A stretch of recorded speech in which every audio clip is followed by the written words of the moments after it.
Welcome back. We're going to end the hour with a look at a big night of some serious upsets at the U.S. Open. Reigning Wimbledon champion and fan favorite Carlos Alcaraz suffered a stunning second-round defeat, while on the women's side, Naomi Osaka also crashed out of the tournament as she looks to regain her footing on the court after coming off maternity leave. Let's serve up some analysis with Hall of Fame tennis coach, motivational speaker, author, and of course, our friend of the show, Rick Macci. Good morning, Rick. It's always wonderful to have you with us. Thank you so much for being here. Let's start off with Carlos Alcaraz. Oh my goodness, he ended up losing 3 straight sets to an unranked opponent. I couldn't believe this. I'm wondering, we heard he was injured in practice. Did that have anything to do with this? What's your take here? How big of a deal is this?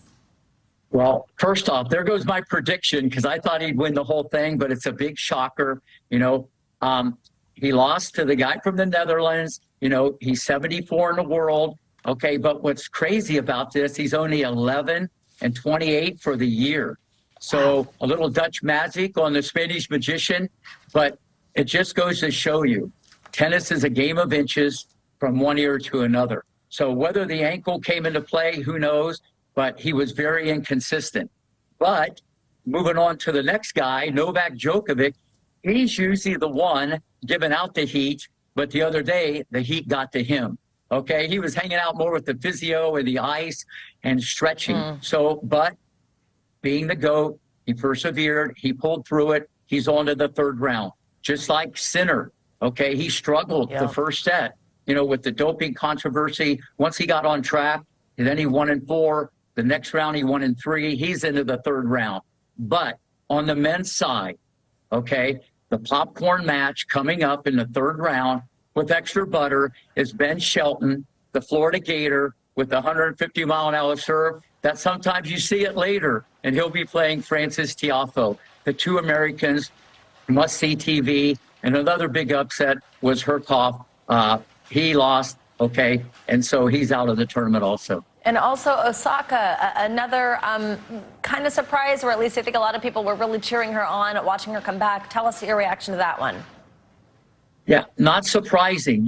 She beat Ostapenko the first round. She knocked out the seed. She had a brutal draw. She played Karolina Mahova, who was actually 8 in the world at one time. And in my opinion, one of the most talented players on the tour. It's a tough matchup, but Mahova is good enough to win the whole thing. Remember, it's a slow process to come back. Naomi's doing great, but she had a very difficult draw. But Mahova is to be reckoned with. She has all the shots, and she's the best volleyer on the Pro Tour. You know who I'm super excited about, Rick, and I was lucky enough to see on a pretty small court, little court 17, I went the other day, Caroline Wozniacki. I just love watching her come back, and she's looked so strong. Yeah, it's amazing. They take time off, and they come back, But listen, she has the legs, she's consistent, but nothing takes the place of experience. Experience is the leader in the clubhouse, and she's always been a fitness fanatic. So listen, she's a tough customer for anybody, and she could definitely make a deep run. We only have a few seconds left, but tell us, what is the biggest matchups you're looking to see between today and tomorrow? I would think it'd be the 2 Americans, just because whoever wins that match between Shelton and Tiafoe, everybody's looking at this, Savannah, very differently.